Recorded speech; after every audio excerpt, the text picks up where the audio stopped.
On its surface, Colt Express seems to be a game that would not benefit from a strategy guide. This is just a quick and light game about some bank robbers shooting and punching each other to get the most loot, right? Great family fun.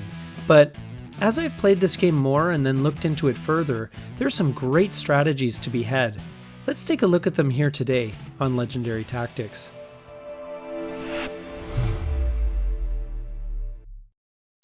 While it isn't exactly a brain burner, Colt Express has a surprising amount of strategy involved.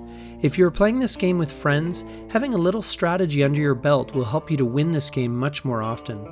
And it's always a little bit fun to dominate your friends on game night, isn't it? Let's first look at the different characters that you can choose from. First of all, Ghost. Ghost's ability is in playing your first action card face down on every turn. If you choose to take 3 cards as your first action though, you can't use this ability later on in the round. Ghost's ability might be said to be pretty overpowered. Playing the first card of the round face down is huge. Why do you think tunnel turns are so tricky to manage? Essentially, Ghost gets a tunnel turn every turn for his first card, so the best thing is to be as unpredictable as possible. I think it can be useful with any card you play, but movement is especially useful as a face-down card. If the other players can't be sure where you are, it's very hard for them to plan. Watch the cards that they play after yours so that you know what's coming up, as that might change your movement plans. If you pay attention, you can avoid getting shot or punched, which can alter the game state in a significant way and give you a big advantage. Next up is Cheyenne. Her ability is reasonably useful. When she punches another bandit, if there is a purse that is dropped, she's able to grab it right away for herself. If it's a strongbox or jewel though, it falls to the floor. Her ability is most useful in gradually swinging the money tide your way. Since most bandits will have a purse to grab at any given time, you can use this to not only gain something of value for yourself, but to deny it to your opponent as well. It is especially useful if you are able to punch your wealthiest opponents and bring them down a peg while giving yourself a leg up. The only downside is that you need to be in the right space at the right time with a punch card in hand to make the most of your ability, so this is a little bit situation dependent. And then we have Jango. When Jango shoots another bandit, that bandit gets bumped 1 car in the direction of fire. Effectively, this means that he can punch people at a distance, though they don't drop any loot. This ability is subtle and somewhat situational. Obviously, if the bandit you shoot is either in the locomotive or the caboose, they won't move at all. But where it can be useful is in throwing off the plans of your opponents. For example, if you notice an opponent dropping down into an adjacent car to grab some loot with their next card, you can play a shoot card to bump them and prevent that.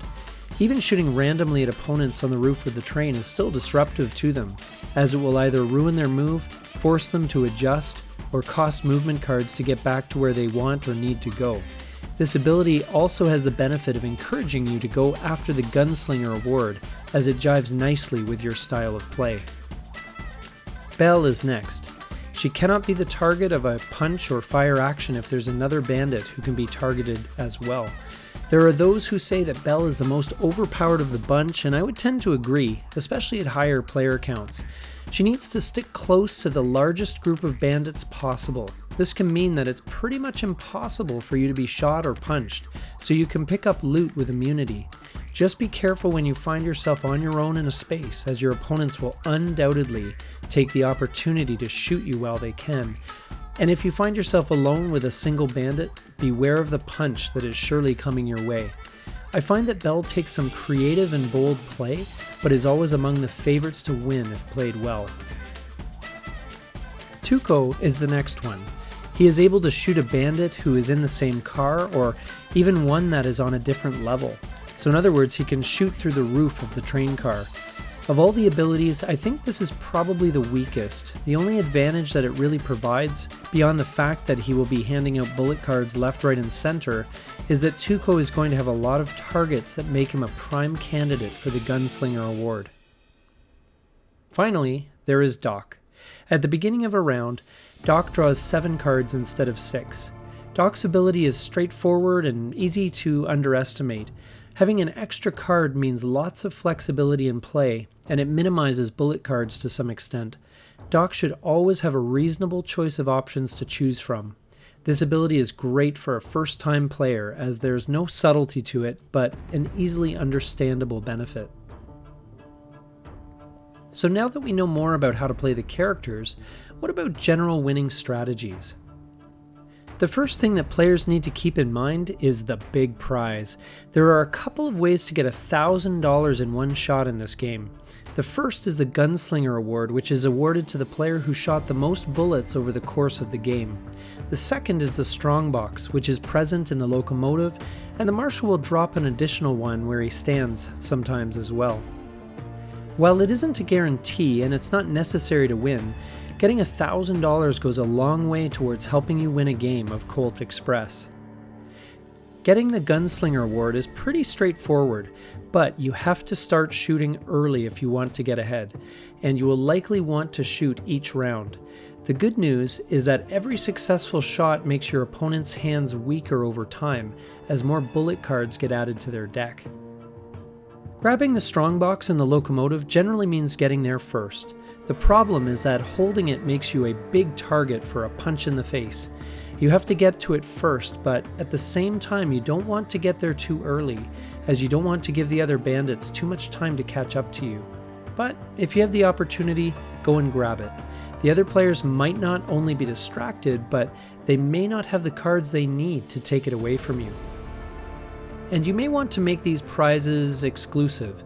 In other words, if you're going for the Gunslinger Award, defend those strong boxes with your life and make sure no one gets them, even if you can't grab them for yourself. If you're going for the strong boxes, do your best to contend for the Gunslinger Award too. At worst, you'll force your opponent to take a suboptimal play or two in order to walk away with the Gunslinger Award, or you may even get lucky and come away with both. In a game as chaotic as Colt Express, flexibility is also needed. While the Gunslinger Award and strong boxes are important targets, don't get locked in. There are many ways to win this game. You can win this game with gems. You can win it with purses. There are a lot of combinations at work. You need to be flexible from a tactical standpoint. Opportunities are going to present themselves and you need to be able to adjust your game plan on the fly to take advantage. Try to stay in train cars with loot in them. Simply put, you'll need some loot in order to win. You won't be able to take it all the time, but at least you are keeping the opportunity in front of you and you can potentially defend it with a good and timely punch or two. Keep your emotions level. It's just about the job, nothing else. If someone punches or shoots you, don't get caught up in getting revenge. Make the best and most efficient plays that are going to win you the game. One good and efficient play you can make right now is to click down below to like, comment, and subscribe if you enjoy this type of video. Let us know of any other strategies you've come up with. Now let's look at some of the cards. Punching is a valuable action. Not only can you turn the tide of the game by knocking loot out of someone's hands, you can bump them into an adjacent space, preferably one where the Marshal currently resides. This can really mess with their planned actions, not to mention give you an opportunity to pick up the loot that was dropped for a big swing in points. Shooting is also a great action. While it doesn't knock loot out of their hands, it does give them a bullet card, which makes their turns less effective. After you have filled their deck with bullet cards, this often forces them to spend a turn picking up 3 cards instead of doing something more interesting.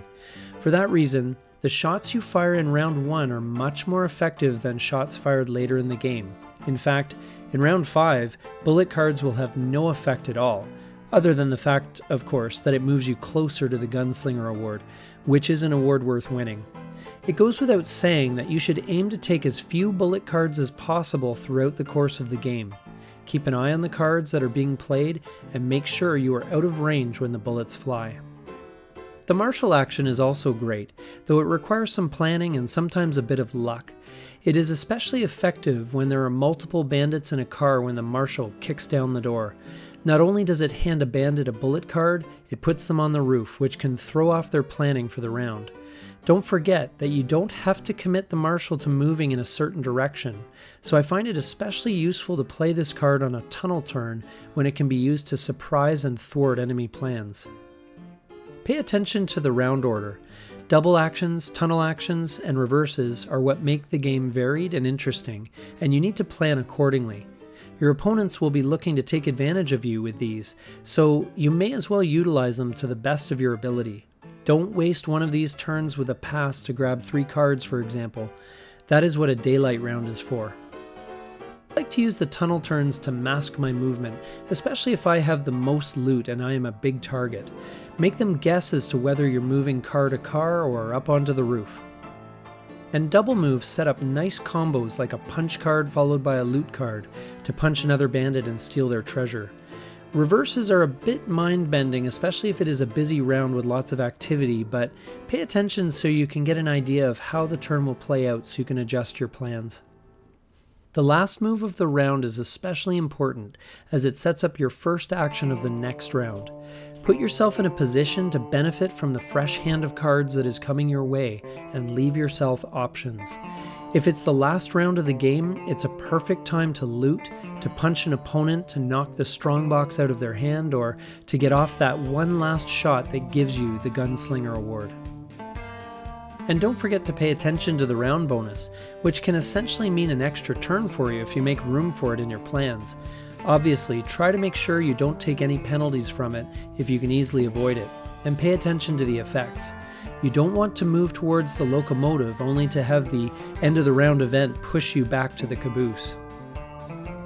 So as you can see, there's a fair amount to think of when playing a game of Colt Express. We hope this video helped you to improve your play and your enjoyment of the game. Thanks for watching. This is Legendary Tactics.